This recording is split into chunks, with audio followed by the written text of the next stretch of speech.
Calculus, video 80, the area of a region.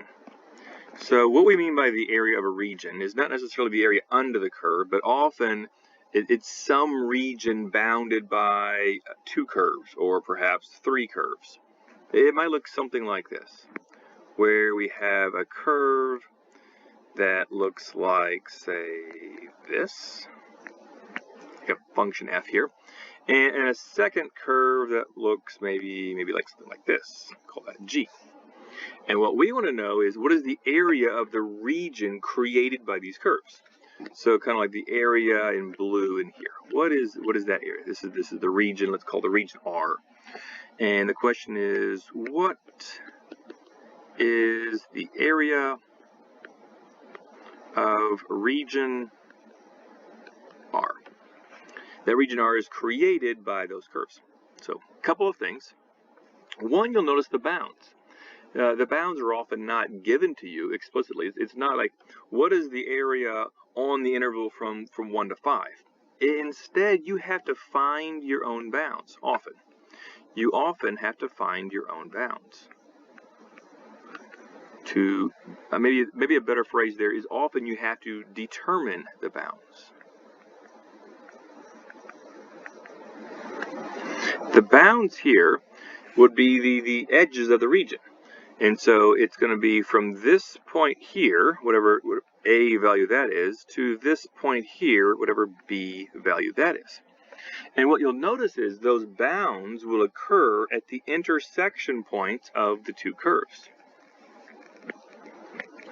Bounds will occur at the intersection points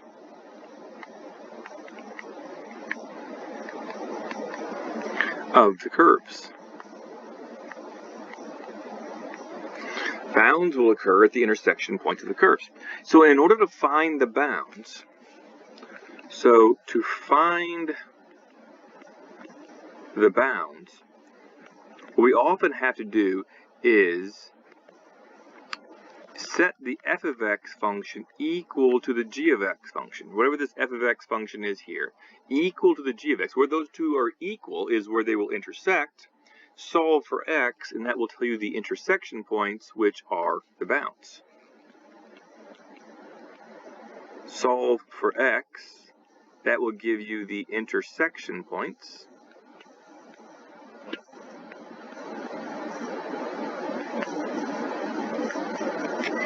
Which are the bounds.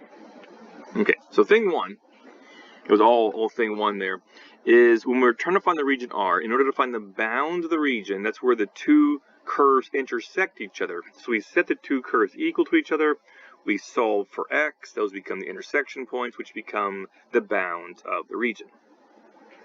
Okay, we have the bounds, we understand the left point and right point, but how do you find the area between the two regions? The way we're going to do this is, let me erase G here. I'm going to try and redraw G kind of where it is, but let me erase G. The way we find the area is, first take a look at the function f. We would consider the area under the curve of f to be this. The area under f would be from A to B, would be all of this stuff here. Everything in red there would be the area under the curve of f. Well, how do you find the area under the curve of f? That would be the integral from A to B of f of x dx. All right. What we're going to do to find the region R is, let me draw G again here. All right, there's my G function. What is the area under the curve of G? That would be everything here in green. Okay, that would be the area under the curve of G. Well, how do you find the region R then, the blue part? The blue part, the region R, is everything in red minus everything in green. So the area of the region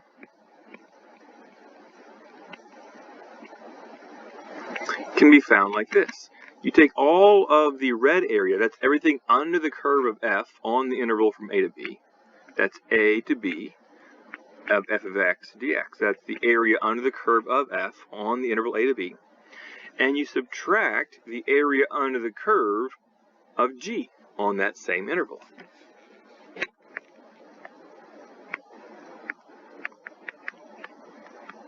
like so. And because both integrals here go from a to b, they have the same bounds, what we can do is kind of combine this into one integral. And so instead of writing two separate integrals like this, we combine it into, so area is equal to the integral from a to b of f of x minus g of x dx. It's important to note here which of the functions is the top function and which of the function is the bottom function, right? The area of the region is going to be the area under the curve of the top function minus the area under the curve of the bottom function. So often you'll see me kind of write it like this instead. Area, right, this is area. Area is equal to area of the region, more specifically, area of the region is equal to the integral from a to b, which are the intersection points. And I like to think of it as top function minus bottom function, or top curve minus bottom curve dx. That's really how I like to think about finding the area of the region. All right, let's try an example. Okay, so we're going to use this right here. And let's say, for example, determine the area of the region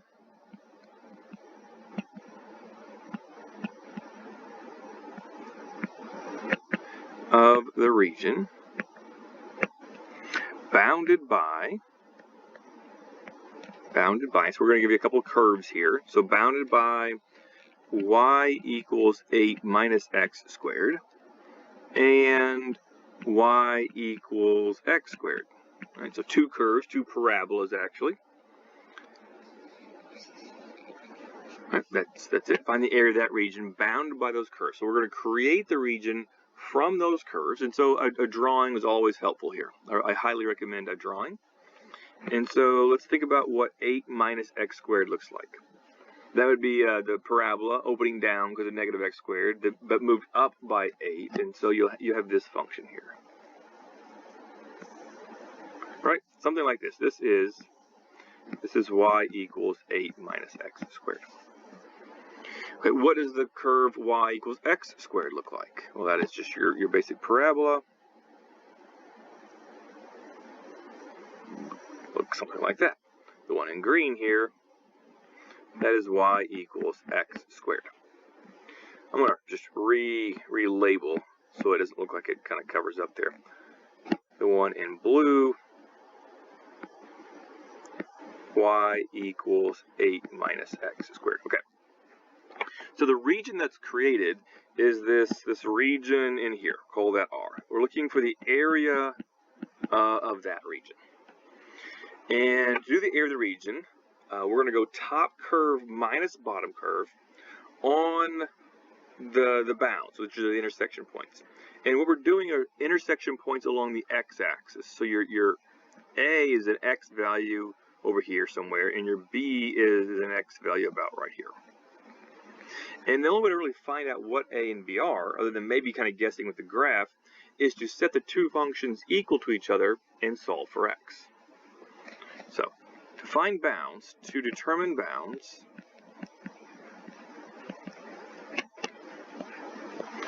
it's the intersection points, and we find those by letting the first function, 8 minus x squared, equal the second function, x squared, and solve for x. Solving for x will tell us where those two functions are equal, where they intersect. All right, let me solve for x here. I'm going to start by adding x squared to both sides. So I have 8 is equal to, now add this negative x squared over here. So adding x squared, I get 2x squared. And then solving, I want to divide by 2. Therefore, 4 is equal to x squared. And to take the square to both sides, I get x is equal to, don't forget the plus or minus square root of 4. That's plus or minus 2. And so what we find out here is A is actually negative 2, and B is positive 2. And those will become my bounds. So the area of the region goes from negative 2 to 2 along the x-axis. We have x bounds. These are x bounds.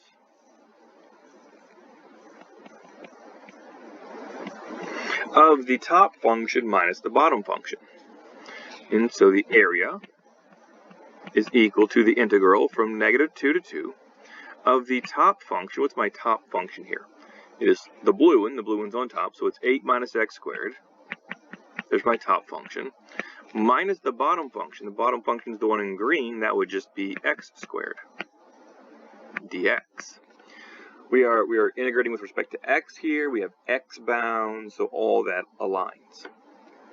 Now, you could just integrate from here, but let's see if we can combine some things first to make this integration a little bit easier. I have 8 minus x squared, so that would be the integral from -2 to 2 of 8 minus 2x squared dx. And if you want to just go ahead and integrate, you could, but I did notice something here. The region R looks like it's symmetric around the y-axis. Looks like it's an even function, and in fact, 8 is even because it's a constant. Constants are even. 2x squared, that's even. It's an even exponent. This is an even function. Now, my answer is not 0 like it would be with an odd function, but we can say this. We can say that the area on the right-hand side, say this area over here, is equal to the area on the left-hand side. And so instead of going from -2 to 2, we can go from 0 to 2, and then just double whatever we get. It might make it a little bit easier, so I'm going to try that. Given that it's an even function, it's good practice using our even functions here. It's twice the area from 0 to 2, as opposed to going all the way from -2 to 2. It's twice the area from 0 to 2 of 8 minus 2x squared dx. Right, now we're just going to use the fundamental theorem of calculus. If you need to, use u substitution, but in this case we don't need u substitution because I can integrate 8, I can integrate -2x squared. And so I get this 2 out front here, times 8x minus 2/3 x cubed, evaluated from 0 to 2. That's 2 times. 8 times 2 is 16, minus, well, I'll write it out here. 8 times 2 minus 2/3 times 2 cubed. And then we'll plug in the 0. And this is the reason we like 0 is because 8 times 0 is 0, and 2/3 times 0 cubed is still 0. Therefore, we have 2 times 16 minus 2 cubed is 8. 8 times 2 is 16, that's 16 over 3, minus 0.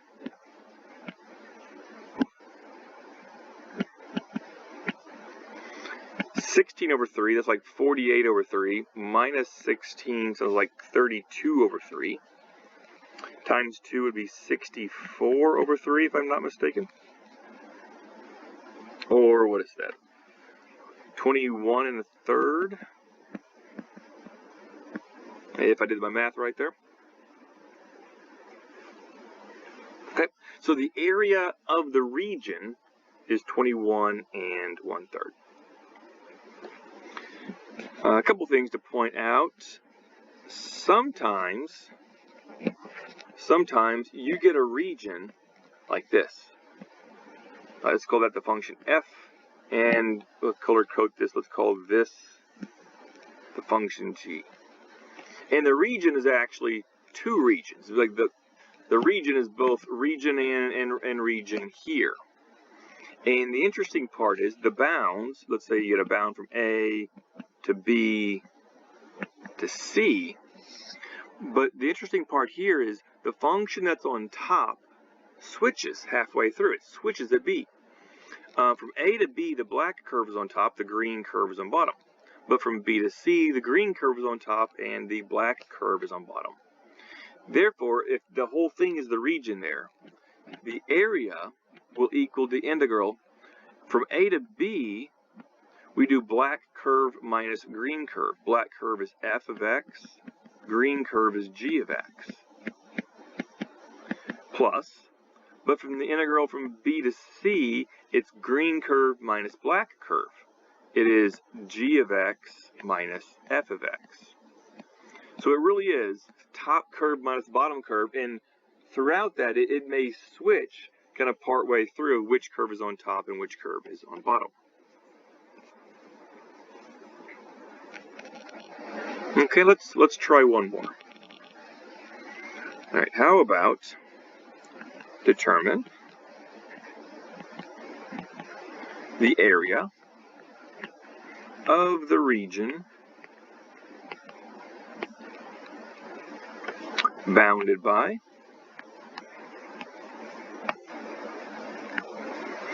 y equals x, that's a line, going through the origin, and y equals 4 square root of x.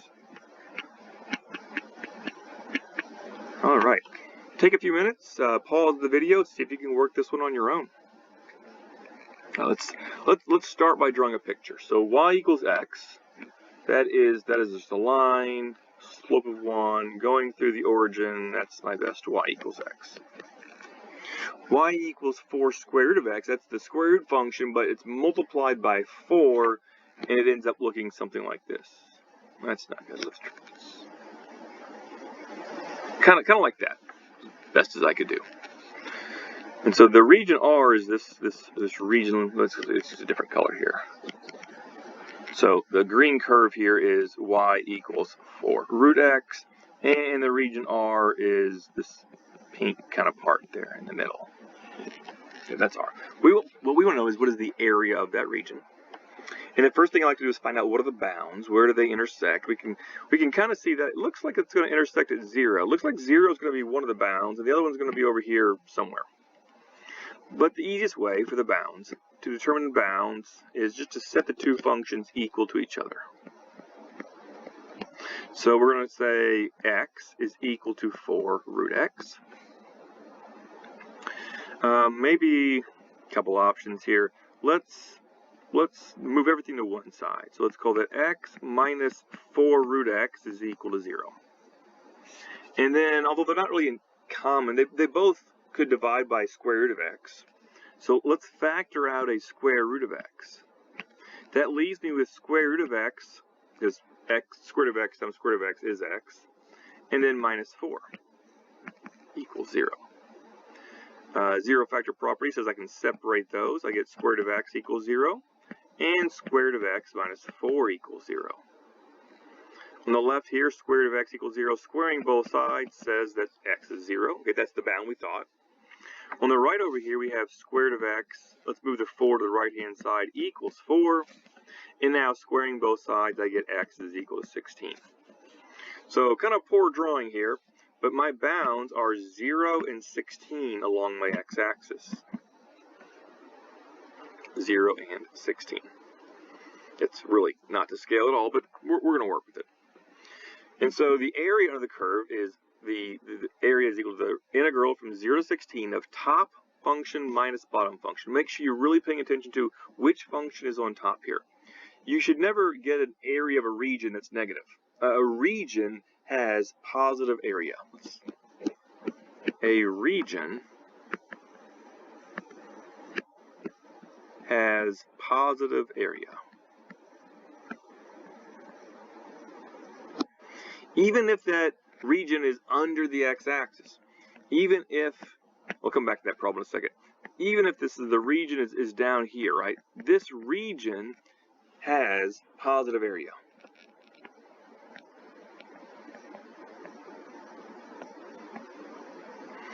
We're no longer saying, okay, area back towards the x-axis thing, but we're calling any sort of region we say has a positive area. The area of that region is 12, not negative 12. Okay. So what we want to make sure is we get a positive answer here. If you switch these and you do bottom minus top instead of top minus bottom, you'll get the same number. You'll just get a negative area, and we went the positive one. So green curve on top here, that's 4 root x. The black curve on bottom, that's y equals x. And so the area is the integral from 0 to 16 of top function 4 root x minus bottom function x dx. Or integral 0 to 16, that's 4x to the 1/2 minus x dx. And if I integrate, I get 4 times x to the 3/2 divided by 3/2 is times 2/3 minus 1/2 x squared from 0 to 16. That's 8/3 x to the 3 halves minus 1/2 x squared from 0 to 16. Plugging in the 16, I get 8/3 times 16 to the 3 halves minus 1/2 times 16 squared. Minus, we like the zeros, but you have to watch it, right? Because like cosine of 0 is 1. It's not always 0, but in this case, 0 to the 3 halves is 0, 0 squared is 0. We're just going to get 0 there. Okay, so we have 16. 16 squared root of 16 is 4. 4 cubed is 64. 64 times 8 is 512 divided by 3. I'm just going to call that 512 divided by 3. When I plug in this first part, minus 16 squared, 256 divided by 2 is 128. And so I get 512 divided by 3 minus 128 is about 42 2/3. Not about, it actually is 42 2/3, or about 42.67, something like that. That is the area of this particular region here.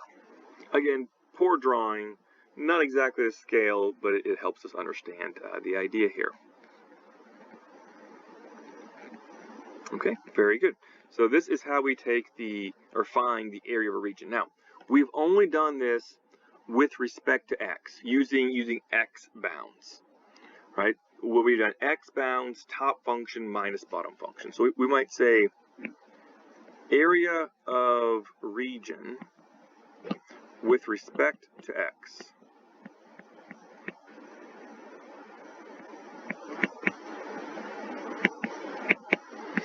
With that, we have the integral from a to b, where these are x bounds.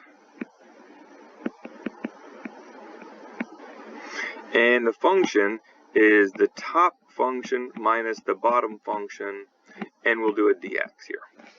In the next video, we'll find the area of the region with respect to y as opposed to x.